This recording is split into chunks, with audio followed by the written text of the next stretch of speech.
झारखंड मुक्ति मोर्चा के पूर्व विधायक अमित महतो जी इस वक्त राजभवन के पास मौजूद पंचायत सचिव अभ्यर्थियों के आंदोलन को समर्थन देने पहुंचे हैं। दरअसल उन्हीं की सरकार है जो इन पंचायत सचिव अभ्यर्थियों को अब तक नियुक्ति पत्र नहीं दी है।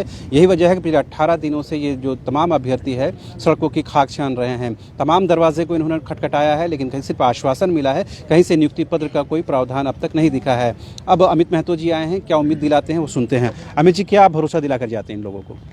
मैं इनके साथ हूं और इनके पूरी लड़ाई में जब तक इनकी नियुक्ति नहीं हो जाती है मैं इनके साथ खड़ा हूं। मैं चाहता हूं, ये हमारी भी मतलब हार्दिक इच्छा है कि ऐसे बच्चे जो हमारे झारखंड के हैं और इनका सीधा सीधे संपर्क हमारे गांवों से है। चूंकि ये पंचायत सचिव का मामला है, आप भी जानते हैं, गाँव से हमारा पंचायत है, पंचायत से फिर हमारा प्रखंड में काम बंद होता है, लेकिन जो सीधा सीधे संपर्क होता है पंचायत सचिव से जुड़ा हुआ मामला है। और आज जब ये धरना पर बैठ रहे हैं तो कहीं ना कहीं इनका जगह ये धरना में बैठने वाली जगह नहीं है। अगर ये बच्चे आज कहीं जाके दरवाजा किसी की खटखटा रहे हैं, चाहे विधायक हो या फिर मंत्री हो या फिर मुख्यमंत्री हो, तो ये बात हजम नहीं होती है। इनको सीधा सीधे अभी पंचायत में टिकना चाहिए और पंचायत कैसे हमारा विकास करे इस बात को लेकर रहना चाहिए। तो इस बात का मलाल हमें भी है। हम चाहेंगे कि ऐसे बच्चे को जो पूरी तरीके से टैलेंटेड हैं, हम तो ये नहीं कह रहे हैं कि आप किसी को भी रख लीजिए, आम निम किसी को भी, इनमें टैलेंट भरा हुआ है और कूट कूट कर भरा हुआ है। इनके एग्ज़ाम के लिए विज्ञापन निकलता है 2017 में, फिर इनका जो एग्ज़ाम होता है ये होता है 18 में, उसके बाद रिजल्ट जब निकलता है 19 में निकलता है, उसके बाद 19 में जब रिजल्ट निकलता है तो ये 4900 लोगों का रिजल्ट निकलता है। और 4900 लड़के जो भी है पूरी तरीके से दक्षता को प्राप्त है, पूरी तरीके से दक्ष हैं।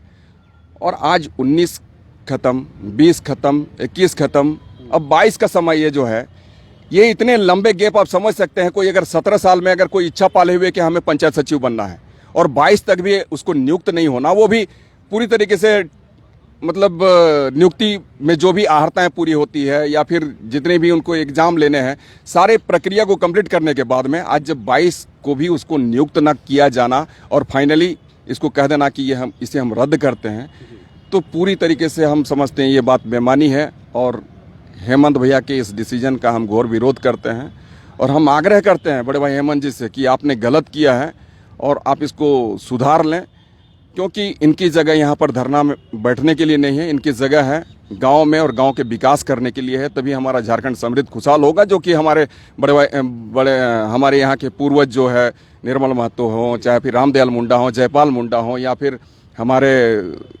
गुरुजी हों, ये लोग देखा करते थे। अगर आप ही के पार्टी के मंत्री हैं मिथिलेश ठाकुर, जब ये लोग मिलने के लिए जाते हैं तो दूसरे दरवाजे से निकल जाते हैं। गलत है, गलत, बिल्कुल गलत है। ऐसे लोग जो हमारे दुख दर्द को नहीं समझे तो उनको फिर कोई हक नहीं है मंत्री कहलाने का। गलत बातें हैं।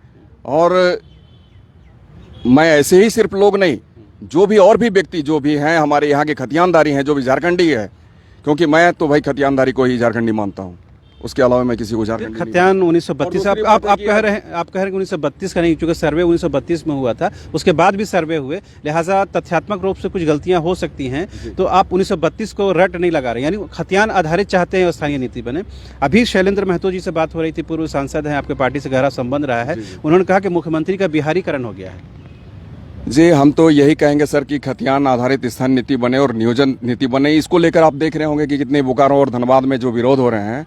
और हमारा यंगस्टर जो यंग लड़का है, जो टैलेंट जिसमें भरा हुआ है, जयराम को आप देख लीजिए, या फिर अजीत करके है, रोहित है, और भी हमारे जो लड़के हैं आज आंदोलित हैं और लोगों को जगाने का काम कर रहे हैं कि आपके साथ आज क्या हो रहा है, कैसे कैसे हमारी भाषाई अतिक्रमण हो रहा है, हम सबों के बीच में आने वाले दिनों में कैसे हमारी परंपरा नष्ट होगी, सभ्यता संस्कृति नष्ट हो जाएगी। ये तो हमारी भाषा की बात करें, परंपरा ये की बात करें, लेकिन यदि हमारे हाथों में रोजगार नहीं रहेगा सर, अगर हाथों में रोजगार नहीं तो हम अपने पेट कैसे भरेंगे? और क्या हम इसी के लिए हम ये झारखंड को लिए हैं?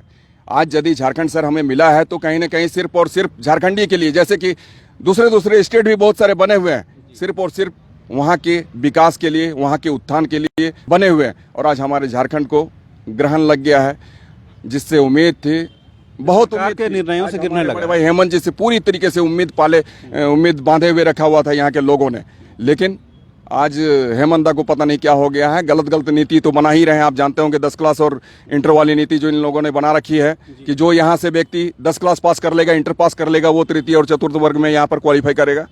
तो ये गलत नीति है और ऐसे तमाम नीतियों का हम विरोध करते हैं सर। ये इसके द्वारा जो ये स्थान नीति अब तक तय नहीं किया जाना नियोजन, और साथ साथ यहाँ जेपीएससी और जेएसएससी जिसके माध्यम से हमारे बच्चे यहाँ के पंचायत सचिव से लेके जो भी प्यून, क्लर्क, चपरासी हो, टीचर हो, दरोगा हो, आपके और अन्य जो भी एग्ज़ाम हम कहें बीडीओ हो, सीओ हो, डीएसपी हो, तो इन तमाम जो हमारे जॉब्स हैं, सारे नौकरियों जहाँ से होती है नौकरियाँ, जेपीएससी और जेएसएससी पूरी तरीके से भ्रष्ट है। और हम यह भी मानते हैं दोनों आयोगों को सरकार का संरक्षण प्राप्त है, ये भी तो मानेंगे। बिल्कुल संरक्षण प्राप्त है, तभी तो ये सारी चीज़ें हो रही है। ये सरकार के देख रेख में, सरकार की निगरानी में सारी करप्शन, सारा भ्रष्टाचार हो रहा है। हम तो अभी यही कहेंगे, चूंकि आपने कुछ बेहतर नहीं बना कर रखा है। अगर हम पहले डिमांड करते थे कि भाई ये करप्ट है, हम जब विधायक थे उस वक्त भी हम विधानसभा में ये बात कहते थे कि जेपीएससी गलत है, छठा जेपीएससी रद्द करो, या पांचवा जेपीएससी गलत हुआ है, या तीसरा गलत हुआ, दूसरा गलत हुआ, एक गलत हुआ है, पहला जेपीएससी गलत हुआ है। हम उस वक्त डिमांड करते थे, अगर वही जेपीएससी के अगर अब भी वही कार्य करने की शैली रही, कार्यशैली बनी रही, तो हम तो यही कहेंगे कि आप कहीं ना कहीं लिप्त हैं। तो फिर अभी जो आपने 1 महीना का अल्टीमेटम दिया, उस पर कायम है अभी आप? बिल्कुल, एक बार जो हमने कह दी तो कह दी, पीछे नहीं हटता, पुनर्विचार नहीं होगा? कोई पुनर्विचार नहीं। इस बीच पार्टी ने आपसे संपर्क किया, समझाने बुझाने की कोशिश की? हमारी जानकारी है कि सुप्रियो ने आपसे बात करने की कोशिश की है। नहीं, ये काफ़ी पहले जिस दिन हमने पोस्ट किया था उस दिन ही ये किए थे, परंतु उनके द्वारा जो कहा गया कि क्या देख रहे हैं वीडियो में, उनका जो यही था वर्जन, क्या देख रहे हैं अमित वीडियो में, हम कहते सही देख रहे हैं भैया। तो तब कैसे होगा, हम कहे कुछ भी होगा, आप बात कर लिए बड़े भाई हेमंत जी से, अगर वो हमारे इस पोजीशन पर खड़े होते हैं तो हम साथ हैं, नहीं तो भैया हम 1 महीने के बाद में हम इस्तीफा दे देंगे। यही बातें हुई हैं। और उम्मीद 1% नहीं होता है, अभी 99% तो हम लोग सोच ले रहे हैं कि भाई हमारी बातों को नहीं सुनने वाले हैं। लेकिन कहीं ना कहीं चूंकि हम भी जेएमएम में रहे हैं और बड़े भाई हेमंत जी को हम 20 नहीं 22 सालों से जानते हैं, तो हमारा ये सोच है कि आने वाले दिनों में शायद कुछ बेहतर करने की सोचे बड़े भाई हेमंत जी। स्थान नीति यहाँ पर खतियान, देखिए हम स्थान नीति के पक्षधर हैं, खतियान आधारित, अगर ये करते हैं तभी हम कुछ विचार करेंगे, अन्यथा कहीं नहीं। सवाल ये भी पूछा जा रहा है कि अमित महतो 2 साल क्यों सोए रहे हैं, 2 साल के बाद क्यों जगे खतियान को लेकर के? क्योंकि हम आपके साथ थे। आप, हम सोए नहीं हैं सर, सुला दिए हैं आप हमको। 2 साल तो आपने सुला दिया हमें। अब सो के भी आप देखिएगा, जिस दिन आपको ज़्यादा सोने का मन करेगा 6 घंटा 8 घंटा 10 घंटा मैक्सिमम सो सकते हैं, लेकिन 11 घंटा तो सर उठिएगा ही। तो आज हम सोए हुए थे, ठीक है, आपने सुलाने का काम किया, सुनाने के लिए टेबलेट दे दिया गया, अब सो गए। अब लेकिन अब हमको नींद खुल गया है, अब हम तो भाई, अब नींद खुलने के बाद में अगर कुछ गलत हो रहा है तो हम तो देख के तो बर्दाश्त नहीं। हम अभी भी नींद में है? नींद में नहीं, वो नींद जागी हुई है और जाग कर ये सारे कारनामे कर रही है और हम इसका विरोध करते हैं। सवाल ये है कि आपके 4-5 बार आपने कहा था कि बड़े भैया, उस बड़े भैया तक आवाज़ पहुंच रही है? कभी उन्होंने संपर्क किया, आपने संपर्क किया इस दौरान? आपने सर हमारा जो ले रहे हैं आप, तो बड़े भैया तक नहीं पहुंच रही है। बड़े भैया इसलिए हम कहते हैं चूँकि हम हमेशा ही, हम आज नहीं, हम बचपन से गुरुजी को देखे हैं और हमारे आदर्श रहे हैं गुरुजी, चूँकि वो आंदोलनकारी हैं, आंदोलनकारी को हम सम्मान करते हैं। और बड़े भैया हम हेमंत जी को इसलिए कहते हैं कि हमसे उम्र में बड़े हैं, हमारे साथ पढ़े हैं, हमारे सीनियर हमारे रहे हैं और हम काफ़ी उनसे एक लंबा रहने का अनुभव है, तो हम उनको सम्मान करते हैं, अभी भी सम्मान करते हैं सर। लेकिन सिर्फ सम्मान करने से ही हमारी झारखंड बेहतर नहीं बन जाएगी, हमारा समृद्ध और खुशहाल झारखंड का कल्पना हमारा पूरा नहीं होगा। और जिस उद्देश्य के साथ ये झारखंड बना है सर, तो कहीं ना कहीं आपको उस पर योगदान अपना देना होगा। सिर्फ ये कहने से नहीं कि भाई हम मुख्यमंत्री बन गए तो बड़ा चीज़ हो गया। तो जब ये मुख्यमंत्री बने थे, पहला दिन भी हमने ये कहा था कि सर स्थान नीति, नियोजन नीति लागू कर दीजिए भैया, खतियान आधारित। उसके बाद भी हमने 4-5 बार कहा, और जब सीएम नहीं बने थे उससे पहले तो हमने कम से कम 100 बार कह दिया है। तो इसलिए हमारा ये अंदरूनी जो हमारा है भाव है कि हम उनको बड़े भैया कहते हैं। वो कहते रहेंगे, क्यों नहीं कहेंगे। अब कोई बड़ा भाई, अगर छोटा भाई अलग हो जाता है, घर में भी अलग होता है, तो क्या भैया को भैया बोलना छोड़ देता है क्या? तो आने वाले दिनों में हम अमित महतो को किस पार्टी के बैनर तले देखेंगे?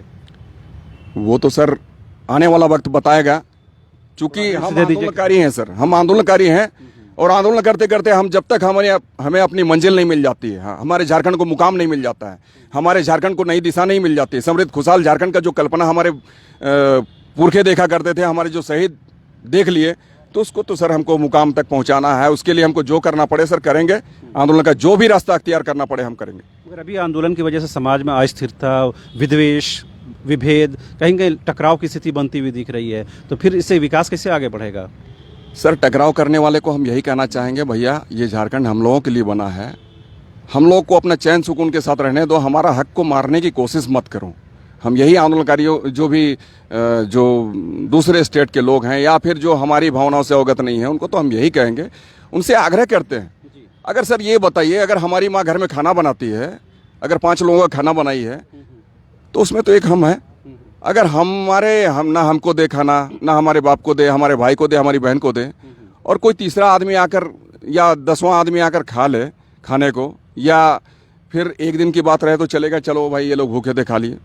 अगर रोज के रोज अगर सर हमारा कोई खाना हमारी माँ बनाए और ज़बरदस्ती खींच कर चला जाए और रोज के रोज ले चला जाए, तो कितना बर्दाश्त होगा? मगर वही खाना अगर सरकार परोस दे जाकर के सामने, थाली में ले जाकर दूसरे को दे दे, तो उसमें उस व्यक्ति की क्या गलती है? सरकारों की गलती है। तो वही तो हमने कहा सर कि पहले तो हमारी माँ परोस कर देती थी कि लो भाई तुम भूखे हो, तुम खा लो, लेकिन अब स्थिति आ गई कि माँ से ही छीन कर ले जा रहा है, वो स्थिति आ गई है सर।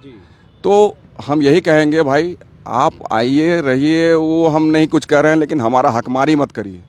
अब हमको ही हमारे घर से बेदखल करने का साजिश मत रचिए। ये 20 सालों बाद हकमारी की बात क्यों याद आई है?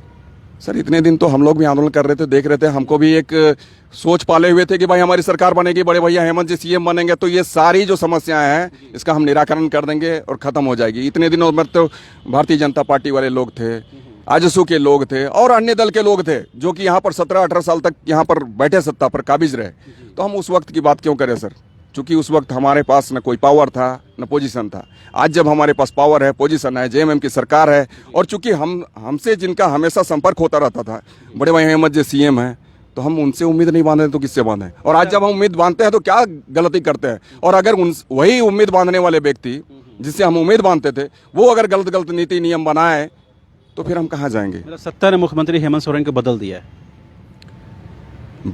है, या फिर चुप्पी साधे हैं, या फिर कुछ डिसीजन लेना नहीं चाहते हैं, या फिर जाग कर भी गलत चीज़ों को देखना चाहते हैं। देखिए सर, हमारे महाभारत में भी भीष्म पितामह थे, जो कि सबसे बड़े उस समय के योद्धा कहलाते थे, उनकी उपस्थिति में भी चीरहरण हुआ था द्रौपदी का, तो वो बैठे रह गए। इसका ये मतलब नहीं कि आप बहुत बड़े योद्धा हैं और बहुत बड़े अच्छे व्यक्ति हैं।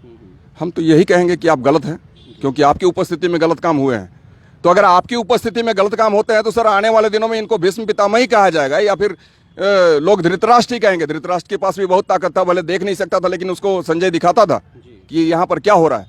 तो आने वाले दिनों में आपको भी लोग उसी तरीके की संज्ञा देंगे कि आप गुरु जी के खून हैं, गुरु जी के बेटे हैं, और आपकी उपस्थिति में हमारा झारखंड की ये दुर्दशा हो गई। पिछले दिनों बंधु तिर्की से बात हो रही थी, उन्होंने कहा कि झारखंड में कुछ लोगों का कोकस है, यानी कुछ एक लोगों का गुट है जो इस तरह के काम करवा रहा है। कल प्रेम शाही मुंडा जो आदिवासी नेता, उन्होंने भी इस बात को दोहराया। तो आपकी नज़र में ऐसा लगता है कि झारखंड में कुछ लोगों का ऐसा कोकस बन गया है जो लोग सरकार से या मुख्यमंत्री से या उनके आसपास के लोग इस तरह से काम करवा रहे हैं? नहीं, देखिए, ये कोकस वाली बात नहीं है सर। अगर आप हैं, बेहतर हैं, ये कहिए सर, एक अगर कोई साधु है जो कि हम जिसको कहते हैं महात्मा है, उसके साथ में अगर 10-20 या 50-100 चोर और लुटेरे पहुंच जाएंगे, तो क्या साधु को बदल देंगे क्या? अगर एक मोर का अपना गुण और स्वभाव होता है, 10 कौवे पहुंच जाएंगे तो क्या मोर भी कौवा बन जाएगा? तो इसलिए हम उस पर कोई टीका टिप्पणी नहीं करना चाहेंगे सर। आप बेहतर हैं तो आप बेहतर कर सकते हैं, बेहतर ही मार्ग पर ला सकते हैं, झारखंड को खड़ा कर सकते हैं, और जो कि देखेगा आने वाले दिनों में समृद्ध और खुशहाल होता हुआ झारखंड। और हमारे जितने भी पूर्वज हैं, जितने भी हमारे शहीद हो चुके, जो हम सबों के बीच में नहीं है, चाहे निर्मल महतो की बात करें, रामदयाल मुंडा की बात करें, या फिर विनोद बाबू की बात करें, या फिर जयपाल मुंडा की बात करें, या फिर और भी जितने सिद्धो कानू, चांद भैरव, नीलांबर, पीताम्बर, फूलो झानो, सबों की बात करें, उनकी आत्मा को बहुत सुकून मिलेगा सर। नहीं तो अगर आप गलत करेंगे, आज ये परिदृश्य को देखकर हम तो यही कहेंगे कि उनकी आत्मा भी कचोटती होगी सर। एक आखिरी सवाल, क्या आने वाले दिनों में भाषा विवाद को लेकर आप भी सड़कों पर उतरेंगे?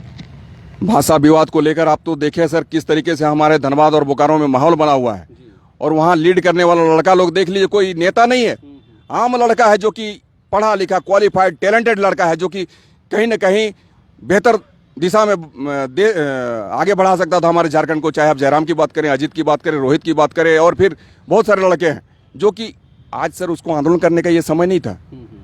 आज था कि वो कैसे हम यहाँ पर झारखंड को संवारेंगे, इंजीनियर बनके, डॉक्टर बनके, हम आईएएस बनके, आईपीएस बनके, या फिर हम जेपीएससी क्वालिफाई करके डीएसपी बनेंगे, बीडीओ बनेंगे। और ये टैलेंट है सर, जयराम में भी है, अजीत में भी है कि वो लोग यूपीएससी जेपीएससी कंप्लीट कर सकता अमित महतो है। जाएंगे लेकिन बिल्कुल बिल्कुल, हम तो हमेशा ही सदैव साथ है, हमारा पूरा आशीर्वाद उसके साथ है। सड़कों पर उतरेंगे आप? आने वाले दिनों में दिखेगा 19 के बाद में। सरकार के खिलाफ उतरेंगे आप? बिल्कुल सर, हम जब सरकार में नहीं रहेंगे, हमारी पार्टी में हम नहीं रहेंगे तो हम कहाँ जाएंगे। मतलब आपने तय कर लिया कि पार्टी छोड़ना है? बिल्कुल तय कर लिया। क्या हमने आज नहीं, हमने तो आपको पहले भी कहा कि एक बार जो मैंने कह दिया। तो अगर 19 तारीख तक समय रहते सरकार अपना फैसला नहीं लेती है तो 20 को हम पार्टी छोड़ेंगे और आंदोलन का जो भी अख्तियार करना पड़ेगा रास्ता हम अख्तियार करेंगे। तो ये थे झामुमो के पूर्व विधायक अमित महतो, जिन्होंने साफ तौर पर कहा न सिर्फ पंचायत सचिव अभ्यर्थियों के साथ अन्याय हो रहा है बल्कि उन तमाम बेरोजगार नौजवानों के साथ इनजस्टिस हो रहा है, नाइंसाफ़ी हो रही है, जो इस योग्य हैं कि उनको सरकारी नौकरियों में स्थान मिलना चाहिए। उम्मीद की जानी चाहिए कि न सिर्फ रोजगार के मुद्दे पर बल्कि भाषा के मुद्दे पर सरकार एक सकारात्मक निर्णय लेगी ताकि समाज में शांतिपूर्ण और तनावपूर्ण जो स्थिति बनी हुई है उसका खात्मा हो सके। कैमरा पर्सन हृदय के साथ रांची से न्यूज़ बाइस्कोप के लिए शहनवाज।